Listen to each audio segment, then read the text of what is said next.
नमस्कार दोस्तों, स्वागत है आपका। अपन पिछले 1-2 वीडियो में या फिर मैंने पहले भी 5-6 महीने पहले कई वीडियोस अपलोड किए हैं जिसमें इनकम टैक्स की कंपैरिजन है। ऑल टैक्स रिजीम में क्या टैक्स रहेगा, न्यू टैक्स रिजीम में क्या टैक्स रहेगा, 7 लाख तक की इनकम तक क्या टैक्स रहेगा, 10 लाख तक की, 12 लाख, 15 लाख, 20 लाख, इन सब के वीडियोस मेरे चैनल पे प्रोवाइड किए हुए हैं। आप मेरे चैनल पे जाके प्लेलिस्ट में देखोगे तो इनकम टैक्स कैलकुलेशन के नाम से एक प्लेलिस्ट है, जहां काफ़ी सारे वीडियोस अलग-अलग मिल जाएंगे आपको कंपैरिजन के साथ कि न्यू टैक्स रिजीम में क्या टैक्स बनेगा, ऑल टैक्स रिजीम में क्या टैक्स बनेगा। अब मैं बात करता हूं कि अपन ऑनलाइन कैसे कैलकुलेट करेंगे इनकम टैक्स। मैं इनकम टैक्स डिपार्टमेंट के ऑफिशियल साइट www.incometaxindia.gov.in पे ये कैलकुलेशन करके बताऊंगा।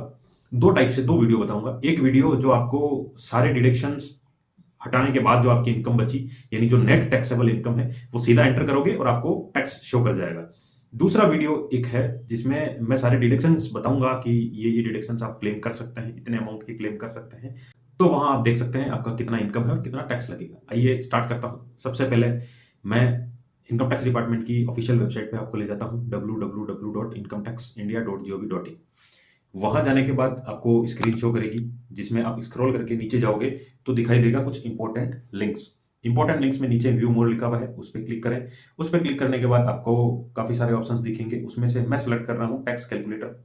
उस पर क्लिक करने के बाद आगे जो स्क्रीन शो होगी वहां टैक्स कैलकुलेटर पहला ही ऑप्शन है, मैं उस पर क्लिक कर रहा हूँ। मैंने कैलकुलेटर पे क्लिक किया तो आगे जो स्क्रीन शो की उस स्क्रीन में आपको सामने दिखाई दे रहा है टैक्स कैलकुलेटर। यहाँ शो कर रहा है असेसमेंट ईयर। असेसमेंट ईयर यानी जिस ईयर में असेसमेंट होगा आपकी इनकम का, 1 अप्रैल 2022 से लेकर 31 मार्च 2023 तक की इनकम का असेसमेंट ईयर 23-24 होता है, और 1 अप्रैल 2023 से लेकर 31 मार्च 2024 तक की इनकम का असेसमेंट ईयर 2024-25।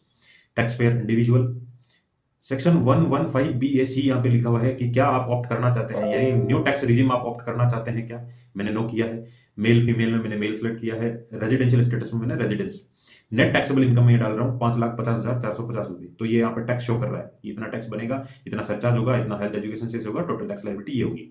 मैं इनकम चेंज करके बता देता हूँ। नेट टैक्सेबल इनकम मैंने 8,60,000 रुपए की है, तो टैक्स 84,500 आया। अब यहां मैं दिखाता हूं तो आपको 115 बीएससी यानी न्यू टैक्स रिजीम ऑप्ट करने पे कितना टैक्स लगेगा। देखिए न्यू टैक्स रिजीम करते ही 41,000 और 1640 वो सरचार्ज लगेगा और टोटल टैक्स 42,640 हो जाएगा। वापस ऑल टैक्स रिजीम में चूज करता हूं तो tax 84,500 plus health and education cess लग जाएगा। तो यहाँ कैलकुलेशन करके आप देख सकते हैं, कंपैरिजन भी देख सकते हैं कि न्यू टैक्स रिजीम में कितना लगेगा, ऑल टैक्स रिजीम में कितना लगेगा। सारी कैलकुलेशंस आपके सामने शो कर रही है। मैंने इनकम चेंज करके भी बता दी है, तो अब आपको कोई प्रॉब्लम नहीं होनी चाहिए, आप ये इजीली समझ सकते हैं।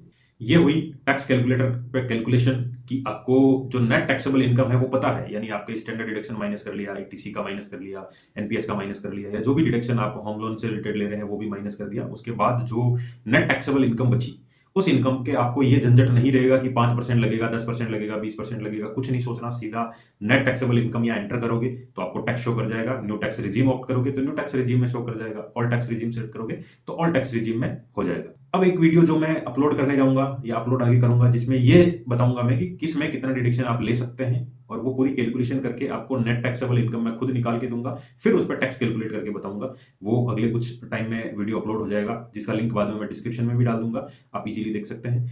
इन्फॉर्मेशन ज़्यादा से ज़्यादा लोगों को पहुंचाने के लिए चैनल को सब्सक्राइब कीजिए, वीडियोज़ को शेयर कीजिए ताकि ज़्यादा से ज़्यादा लोग देख सकें।